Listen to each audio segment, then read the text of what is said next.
सुषारथिरस्वानिव यन्मनुष्यान्न नीयते भेषुभिर्वाजिनैव हृत्प्रतिष्ठं यदजिरं जभीष्ठं तन्मे मनः शिव संकल्पमस्तु। यह मंत्र शयनकालीन छठा मंत्र है। रात्रि शयन के समय हम जो 6 मंत्र का पाठ करते हैं, मंत्र के पदार्थ में ऋषि दयानंद जी ने लिखे हैं कि जो मन जैसे सुंदर चतुर सारथी गाड़ीवान लगाम से घोड़ों को सब ओर से चलाता है, वैसे मनुष्य आदि प्राणियों को शीघ्र शीघ्र उधर उधर घुमाता है, और जैसे रस्सियों से वेग वाले घोड़ों को सारथी बस में करता है, वैसे नियम में रखता है सारथी। और जो हृदय प्रतिष्ठम हृदय में स्थित है, अजिरम विषय आदि में प्रेरक और वृद्ध आदि अवस्था रहित अत्यंत वेगवान है, वह मेरा मन शिव संकल्प अर्थात मंगलमय नियम में इष्ट होवे। तो मन हमारा शिव संकल्प से युक्त हो, अथवा हम ऐसे भी बोलते हैं कि हमारा मन कैसे एकाग्र हो सकता है। मन को एकाग्र करने का उपाय, सर्वश्रेष्ठ उपाय क्या है? प्राणायाम। प्राण और मन दोनों जुड़े हुए हैं, सभी इंद्रियां। प्राण को जब हम बस में करते हैं तो मन भी एकाग्र होता है, मन को हम जिस विषय में लगाना चाहते हैं वहाँ पर लग जाता है। और प्राणायाम के साथ साथ भोजन को भी ध्यान रखनी। भोजन यदि हम अधिक कर लेते हैं तो क्या होता है? प्राणवायु की गति बढ़ती रहती है, फिर उसके लिए पचाने के लिए ताकत चाहिए। अब देखे होंगे कई बार जो पेट भर के हम भोजन कर लेते हैं ना, फिर श्वास पूरा गहरा गहरा लेना पड़ता है, और जब सामान्य भोजन होता है फिर श्वास की गति भी धीरे रहती है। ये कभी आप लोग मार्क करेंगे। तो अधिक भोजन करने से फिर वायु की जो गति है फिर बढ़ जाती है, गहरा गहरा श्वास लेना पड़ता है। जितना जो श्वास प्रश्वास गति धीमे होता है उतना मन एकाग्र होता है। अब खान पान कम करेंगे और मात्रा अनुसार करते हैं, फिर प्राणायाम आदि अनुष्ठान करेंगे तो धीरे धीरे क्या होता है? प्राण वायु अपने नियंत्रण में आ जाता है।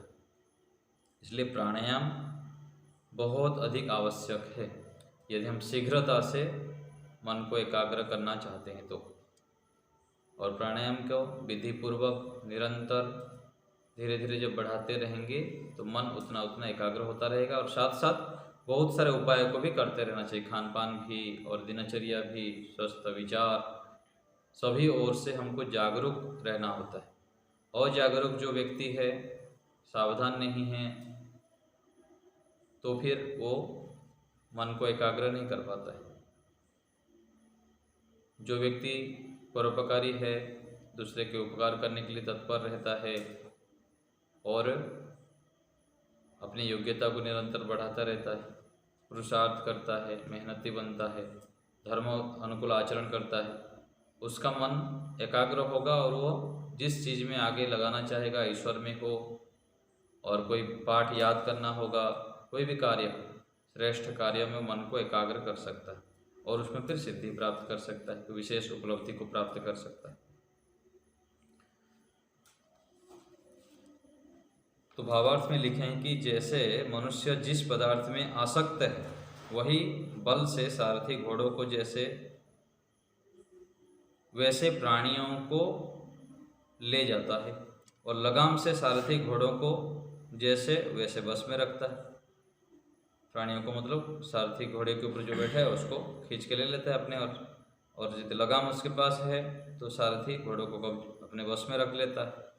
सब मूर्ख जन जिसके अनुकूल वर्तते, जिसके अनुकूल अर्थात मूर्ख जन क्या करते हैं? इंद्रियों के दास में जीते रहते, अपने बस में इंद्रिया रहता नहीं। विद्वान अपने बस में करते हैं। जो विद्वान होते हैं, ज्ञानी होते हैं, विवेकी होते हैं, मन इंद्रियों को अपने बस में रखते हैं। और जो शुद्ध हुआ सुखकारी और अशुद्ध हुआ दुखकारी। मन यदि अशुद्ध है, मलिन है, तमोगुण से युक्त है तो दुखकारी हो जाएगा, और जो सत्वगुण से युक्त है, शुद्ध है, स्थिर है, शांत है, तो फिर सुख मिलेगा उससे। जो जीता हुआ सिद्धि को और ना जीता हुआ असिद्धि को देता है। मन को यदि जीते हैं, जितेंद्रिय हम हैं, तो सिद्धि को प्राप्त करा देता है, और ना जीता हुआ हार जाएंगे। मन के हारे हार है, मन के जीते जीत बोलते हैं। वह मनुष्यों को अपने बस में रखना चाहिए। तो मन को बस में रखना अति आवश्यक है। ऐसे ऐसे भी होते हैं, व्यक्ति मिलते हैं कि वो लोग पाठ को एक बार जो पढ़ लेते हैं, देख लेते हैं, पूरा स्कैनिंग हो जाता है, पूरा शीघ्र याद कर लेंगे। अष्टाध्यायी 200 सूत्र रोज कर लेते हैं याद, ऐसे ही मिलते हैं। तो उसमें क्या होता है, मन एकाग्र है बहुत अधिक। मन जब एकाग्र होता है तो हम जो चाहे वो चीज़ें बहुत जल्दी याद कर लेते हैं और पाठ को समझ लेते हैं। दर्शन पढ़ते थे हमारे जो स्वामी कपिल मुनि जी आए थे, और भी आचार्य नरेश जी आदि, बहुत सारे ऐसे हुए हैं। और पाठ समाप्त हुआ, तुरंत प्रश्न पत्र दीजिए, छुट्टी, परीक्षा देके।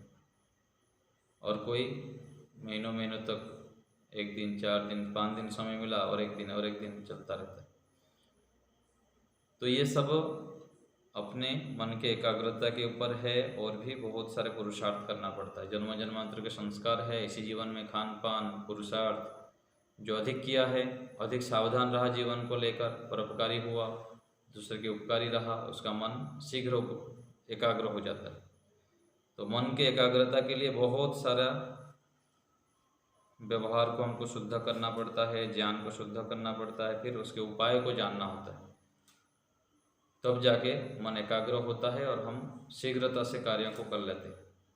नहीं तो फिर पड़े रहेंगे, पूरा बहुत कुछ जीवन में उपलब्धि को प्राप्त नहीं कर पाते।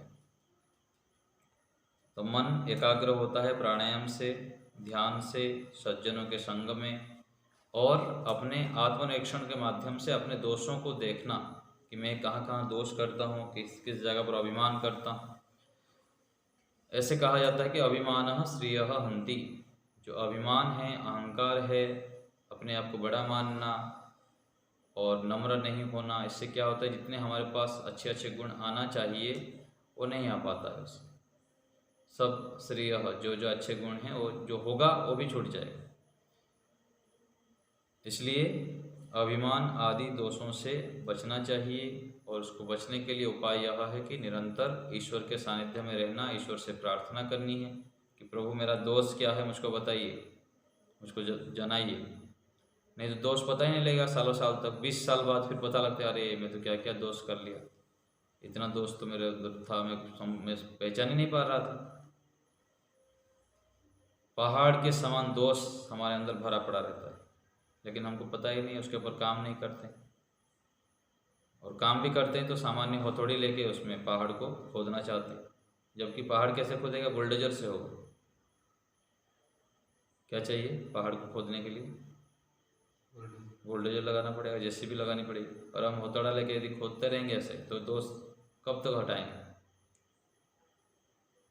तो महान पहाड़ जैसा जेसीबी क्या है, ईश्वर की सानिध्य है।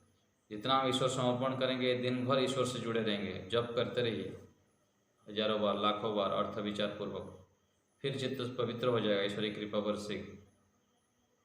जो कार्य हम करते हैं उसको ईमानदारी से करिए, पूरा लगे रहिए, थक जाए पूरा इतना कार्य करें,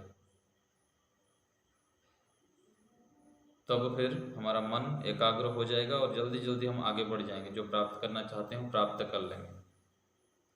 तो ऐसे हमें मन को शुद्ध करना चाहिए, एकाग्र करना चाहिए, और एकाग्र करने के लिए जो उपाय हम विचार कर रहे हैं उसको सूक्ष्मता से निश्चय करते हुए कि ये मुझको प्राप्त करना है, मन को एकाग्र करना है, संकल्प लेना है मुझको मन को एकाग्र करना है। मौन कुछ देर के लिए मौन करना है, एकांत में शांत होकर बैठना है, और उपासना के समय विशेष पुरुषार्थ करनी है, आलस्य प्रमाद नहीं करनी जब भी उपासना करते हैं, ध्यान करते हैं। तो ऐसे करने से हम अपने मन को एकाग्र कर सकते हैं, और मन एकाग्र होने पर जो भी हमको पढ़ना सुनना आदि होता है उसमें हम विशेष उपलब्धि को प्राप्त कर सकते हैं। तो आज यहीं रखते हैं। ओम